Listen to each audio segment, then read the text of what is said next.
Your Excellency, President Samia Suluhu Hassan, Your Excellency, Dr. Hussein Mwinyi, President of the Regional Government of Zanzibar, Excellencies, former presidents, leadership of the foundation, Mama Mkapa and the Mkapa family, distinguished guests, ladies and gentlemen, good morning. A year has passed since President Mkapa was called to glory. Fond memories, deep emotions simmer in me. What can I say that will do justice to his life and impact? But let me try. Madam President, I'm honored to speak today as we remember him, an outstanding individual, a loving husband, dedicated father, a doting grandfather, and president of the third phase government of Tanzania. But who really was Mkapa? He began his public career in the Foreign Service, and his passion for foreign relations and international cooperation never ended.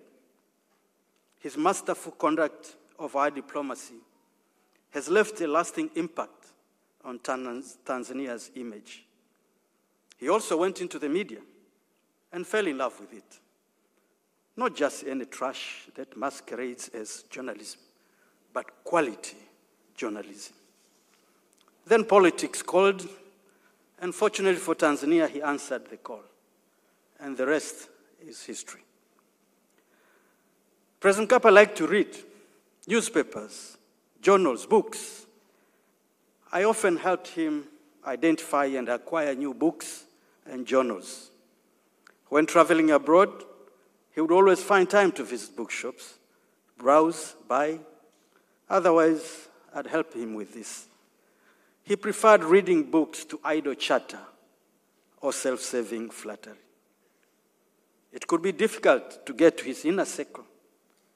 An excellent student of literature, he lived William Shakespeare's dictum: love all, trust a few, do wrong to none.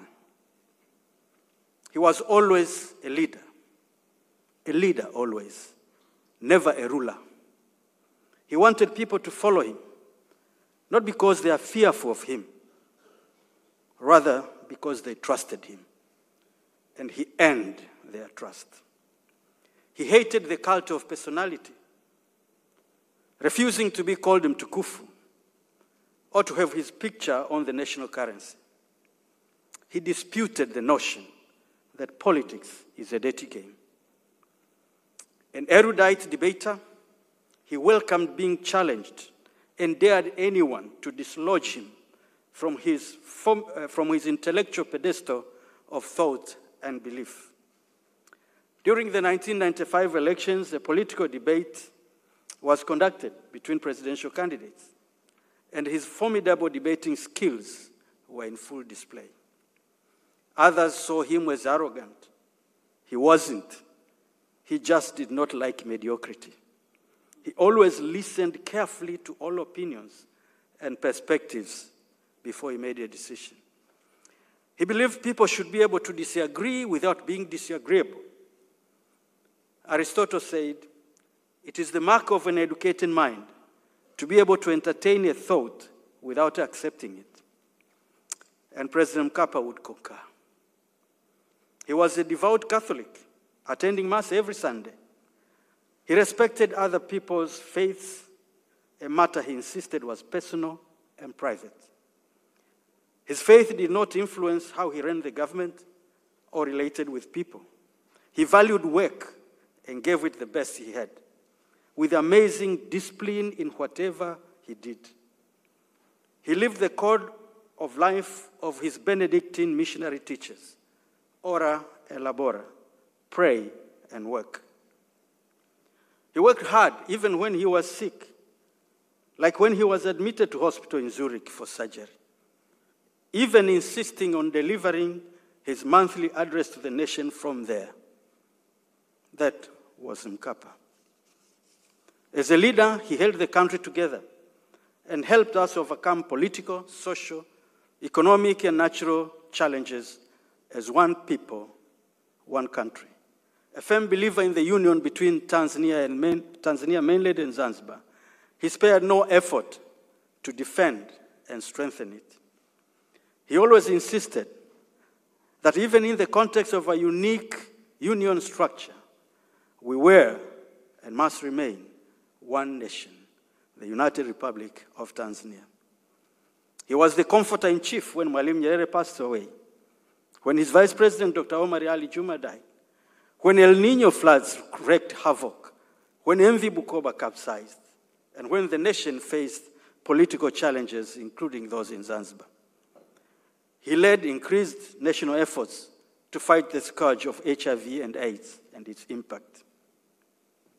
He believed in good governance and strong but accountable institutions, holding that government is not about an individual, but about such institutions led by capable people of integrity and dedication. He hated corruption. One of his first decisions as president was to establish the Warioba Commission on Corruption. He believed in truth and transparency, wazi na ukweli, as he would put it. And he would say, I'd rather you hate me for being open with you than having you love me for not being straight with you. At the end of each month, he would talk directly to the people through radio and television. It was like civic education at the national scale, and citizens would stop whatever they were doing to listen to him. He carried forward the open economy agenda of his predecessor, President Mwinyi, creating a conducive environment for private sector participation in the economy and developing a new partnership between government and the private sector. He created institutional frameworks for dialogue with investors, including those in the mining sector, enabling him to open 4 gold mines during the last 4 years of his administration. He established forums for this dialogue, which he personally chaired, including the CEO Roundtable, the Tanzania National Business Council, the International Investors Roundtable, and many others. And these were open and objective dialogues. His government did not go there to defend entrenched positions, and he won the trust and confidence of local and international investors. Although deep down he remained a socialist, he believed there are many ways to skin the cat. Development partners responded positively, development assistance increased, and he got debt relief for the country. He expanded primary and secondary education, enrollment, removing school fees in primary schools to ensure all children complete a full primary education. He created Development Vision 2025. Although he created the space for large-scale investments, he remained a firm believer in inclusive development, that no one should be left behind. He therefore established the Business Environment Strengthening for Tanzania program to reduce the cost of doing business, including for micro, small, and medium-sized enterprises. He believed in the concept of smart partnership, win-win situation for everyone, nationally and globally. He co-chaired the Investment Climate Facility that strived to make Africa more attractive to domestic and foreign investment. President Mkapa embraced Mwalimu Nyerere's Pan-African and nationalist agenda and ideals. Like Mwalimu, he strongly opposed the notion of exploitation. He had great empathy for suffering people everywhere. He strongly promoted and defended African interests in the global political and economic spheres. This was evident in the regional, continental, and global responsibilities he undertook, whether in power or out of power. And these included the World Commission on the Social Dimension of Globalization, the Blair Commission, the Commission for Africa, the Smart Partnership International Dialogue, and many others.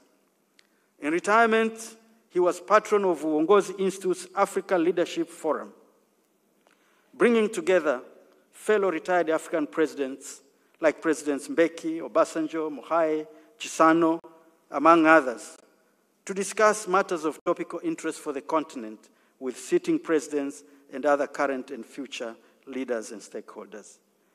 I do hope the forum will be sustained in his honor and memory.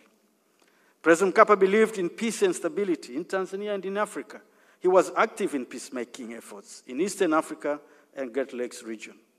From him I learned that peace comes not from the absence of conflict in life, but from the ability to cope with it. President Mkapa was concerned that economic growth was not reducing poverty at the rate he would have liked to see. He did not want to see anyone left behind. So he took several initiatives. He established TASAF to empower the poor to work themselves out of poverty. And the impact of TASAF on poverty reduction is demonstrable. TASAF has now reached all corners of Tanzania, giving poor people the tools that they need for self-development. He established Mkurabita, Property and Business Formalization Program, to empower the poor by increasing their access to financial markets and other services through formalization of their property rights, enabling them to leverage their assets in a market economy dispensation. Other initiatives include the Tanzania Mini Tiger Plan 2020, in order to unlock broad-based growth through special economic zones and industrial parks, hoping to use them to attain the 10% GDP growth that he had hoped for. So he established this Tanzania Mini Tiger Plan 2020 to realize that goal. In retirement, as we heard, he established this foundation to support government efforts in the health sector. And he was deeply disturbed, as we heard, by unequal access to quality care, especially in very remote and underserved areas. Madam President, for 10 years, President Mkapa provided leadership to Tanzania, leaving us with considerable experience and knowledge of what works and what does not. What to do with this knowledge is the challenge of current and future leaders and citizens. He believed in human rights, whether political or civil, whether economic, social, cultural.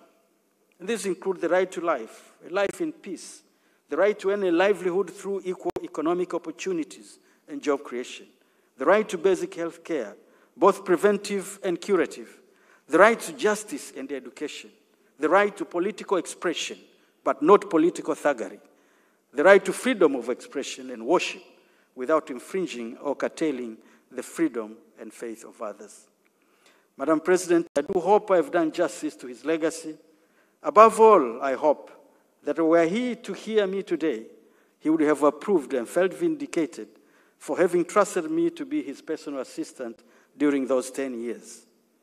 After he launched his autobiography 2 years ago, he had determined to translate it into Kiswahili so that all Tanzanians could read and learn from it. As always, I agreed to assist him, and the week he died, I had planned to see him so that we could start. Now he's gone. But with Mama Mkapa's approval and the support of Uongozi Institute, I am determined to conclude the work exactly as he had intended to.